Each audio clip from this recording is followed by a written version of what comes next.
చరితం రఘునాథస్య శతకోటి ప్రవిస్తరం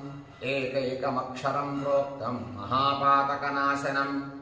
శృణ్వన్ రామాయణం భక్త్యాయ పాదం పదమేమవ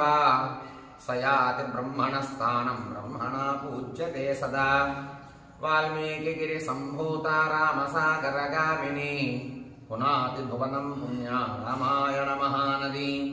శ్లోకసార సమాకీర్ణం సర్గకల్లోల సంకులం కాండగ్రాహ మహామీనం వందే రామాయణార్ణవం యః కర్ణాంజలి సంపుటైరహరః సమ్యక్ పిబత్యాదరాత్ వాల్మీకేర్వదనారవిందయుగళం రామాయణాఖ్యం మధు జన్మ వ్యాధి జరా విపత్తి మరణైః అత్యంత సోపద్రవం సంసారం సవిహాయ గచ్చతి పుమాన్ విష్ణోః పదం శాశ్వతం తదుపగత సమాస సంధియోగం